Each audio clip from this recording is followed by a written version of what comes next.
Assalamualaikum warahmatullahi wabarakatuh. Pada kesempatan kali ini, praktikum anatomi hewan latihan 4, yaitu AFES, kita akan membahas mengenai bagian topografi dan sistem digestorium. Sebelumnya, saya akan memperkenalkan nama anggota kelompok 36 terlebih dahulu. Yang pertama ada Nur Sulistianingsih, ada Mustika Armayangsari, ada Diajeng Uhti Mahiro, dan ada Wandadati Irisnasari.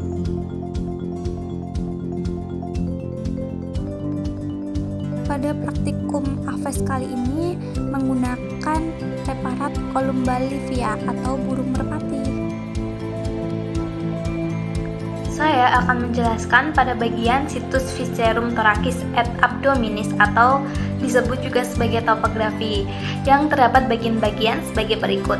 Pada bagian pertama disebut sebagai esophagus yang berbentuk panjang dan sebagai lanjutan dari paring hingga ingluvies. Pada bagian 2 disebut ingluvies yang merupakan pelebaran dari esophagus dan berfungsi sebagai penyimpanan makanan sementara. Pada bagian ketiga disebut proventriculus yang juga sering disebut sebagai lambung kelenjar.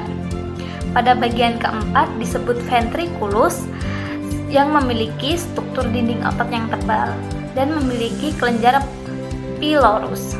Pada bagian kelima disebut sebagai intestinum. Pada intestinum terdapat dua jenis, yaitu intestinum tinue atau usus halus dan intestinum crassum atau usus besar. Pada bagian keenam disebut sebagai kloaka, sebagai muara akhir dari sistem pencernaan dan sistem urogenital.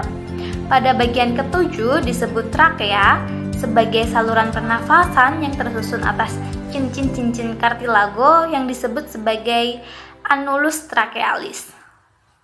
Selanjutnya nomor 8 yaitu pulma, sebagai alat pernapasan yang jumlahnya sepasang dibungkus oleh selaput tipis pleura. Pulmo melekat pada dinding dorsal toraks. Yang kesembilan, cor yang terletak di bagian linea median. Yang ke-10, hepar yang terdiri dari dua lobus, dexter dan sinister. Yang ke-11, lien. Yang ke-12, testis untuk yang jantan dan ovarium untuk yang betina. Yang ke-13, ren. Yang ke-14, pankreas yang terletak di antara pres ascendens dan descendens duodeni. Yang selanjutnya yaitu sistem digestorium. Sistem digestorium terdiri dari tractus digestivus dan glandula digestoria. Tractus digestivus terdiri dari nomor 1 yaitu rostrum atau paru, lanjut cavum oris atau rongga mulut yang terdiri atas maksila tak ada gigi dan mandibula. Nomor 2 yaitu esophagus yang pada basis leher melebar menjadi ingluvis. Nomor 3 yaitu ingluvis atau tenggorok merupakan pelebaran esophagus dan menjadi reservoir makanan yang dapat diisi dengan cepat. Nomor 4 yaitu proventriculus, disebut juga lambung kelenjar karena banyak mengandung kelenjar pencernaan. Nomor 5 yaitu ventriculus atau lambung pengunyah, mempunyai dinding otot yang tebal. Nomor 6 yaitu pars descendens duodeni, bagian dari duodenum yang turun.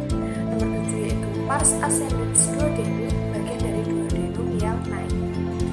8. Istianum tenue pada umumnya dibedakan atas duodenum, jejunum, dan ileum. Yang ke-9, ceca atau cecum sebagai diverticulum atau bangunan tambahan pada saluran pencernaan kecil sepasang sebagai pembatas antara istianum tenue dan istianum crassum.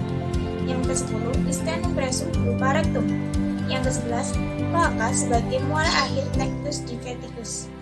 Selanjutnya, glandula dexteria terdiri dari yang pertama, hepar berwarna kemerahan, terdiri dari lobus dexter dan synapses. Setiap lobus mempunyai satu ductus hepaticus, biasanya mempunyai 3 saluran yang bermuara pada pres ascendens duodeni. Yang kedua, pankreas, terletak di antara pars ascendens dan descendens duodeni. Yang ketiga adalah glandula buccales atau glandula salivales. Kelenjar ludah burung yang hidup di daerah rawa atau daerah berair, glandula ini tidak ada. Sekian Sekian dari kelompok kami, semoga bermanfaat. Wassalamualaikum warahmatullahi wabarakatuh.